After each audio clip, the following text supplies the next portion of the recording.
বাংলাদেশে ফুল fair sports বাইকের পাশাপাশি নেকেড স্পোর্টস বাইকেরও চাহিদা দিন দিন বাড়ছে। বিশেষ করে যারা স্ট্যান্ড করতে পছন্দ করেন তাদের মধ্যে নেকেড স্পোর্টস বাইক কেনার প্রবণতা বেশি লক্ষ্য করা যায়। বেনেলি বাংলাদেশের মোটরসাইকেল মার্কেটে তাদের যাত্রা শুরু করে কিছুদিন আগে থেকেই। ইতিমধ্যে তাদের বাইকগুলো বেশ নজর কেড়েছে ইয়াং জেনারেশনদের মধ্যে। বেনেলি মূলত একটি ইতালিয়ান মোটরসাইকেল ব্র্যান্ড, যারা তাদের বাইকগুলো ম্যানুফ্যাকচারিং করে থাকে চায়নাতে। তবে এর যাত্রা শুরু সেই 1911 সাল থেকেই। বর্তমানে আফতাব অটোমোবাইলস লিমিটেড বাংলাদেশে নিয়ে আসছে বেনেলি এর বাইকগুলো। আজ আমরা যে বাইকটি নিয়ে আলোচনা করব সেটি হচ্ছে বেনেলি 165s। বাইকটির সকল খুঁটিনাটি বিষয়গুলো তুলে ধরার চেষ্টা করব আপনাদের সামনে। আর হ্যাঁ, আমাদের ইউটিউব চ্যানেলটি সাবস্ক্রাইব করে দেশি বাইকারের সঙ্গেই থাকুন।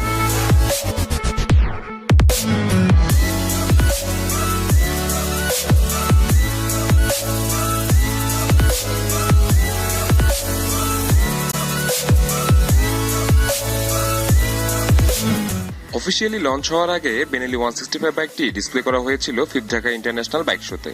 বিশেষ করে এর headlamp unit, front extension kit এবং ইঞ্জিন কাউন্টে প্রথমে আপনার চোখে পড়বে। এছাড়াও এর সিটিং পজিশনটিও বেশ স্পোর্টি। বাইকটির আউটলুক দেখলেই বোঝা যায় এর ডিজাইন নিয়ে বেশ কাজ করেছে বেনেলি। সিটিং পজিশন থেকে শুরু করে স্কাল্পটেড ফুয়েল ট্যাঙ্ক, প্রায় সব পার্টস এর ফিনিশিং চোখে পড়ার মতো। এটির ফুয়েল ট্যাঙ্ক কালারের সাথে ফ্রন্ট এক্সটেনশন কিট এবং ফ্রন্ট ফেন্ডারের কালারে অ্যাডজাস্ট করা হয়েছে। এর সাইড বডি প্যানেলের ডিজাইনও বেশ চমৎকার। বেনেলি তাদের সকল মডেলের এক্সস্টের ডিজাইন একই রকম রেখেছে। এটি আরো স্পোর্টি হলে বাইকটির সাথে মানানসই হতো। এর পিছনের হুইলে যুক্ত করা হয়েছে মাডগার্ড। এটির মিররগুলো দেখতেও বেশ চমৎকার।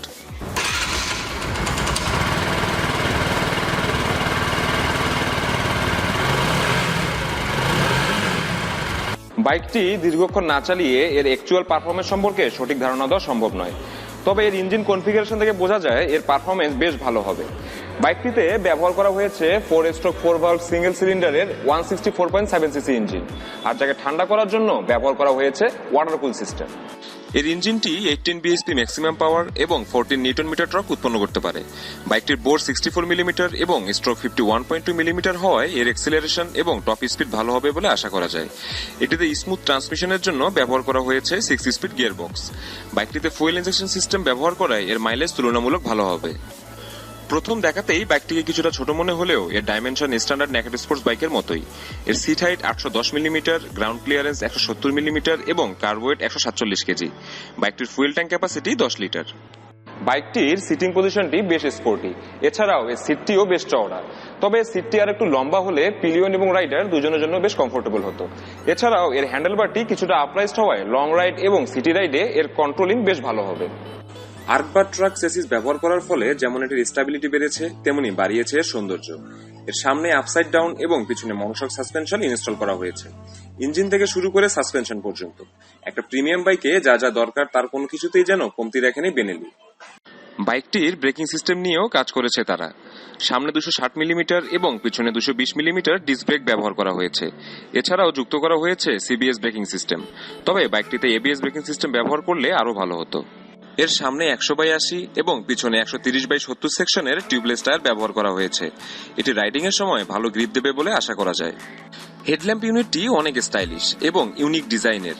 এর হেডল্যাম্প সহ টেইল ল্যাম্প এবং সাইড ইন্ডিকেটর লাইটগুলো এলইডি, যেটি রাতের বেলায় বেশ উজ্জ্বল আলো দেবে। বাইকটির ড্যাশবোর্ডটি সম্পূর্ণ ডিজিটাল। স্পিডোমিটার, টাকোমিটারের পাশাপাশি সকল প্রয়োজনীয় ফিচার পাবেন এটিতে। এছাড়াও নতুন ফিচার হিসেবে যুক্ত করা হয়েছে ইঞ্জিন টেম্পারেচার মিটার।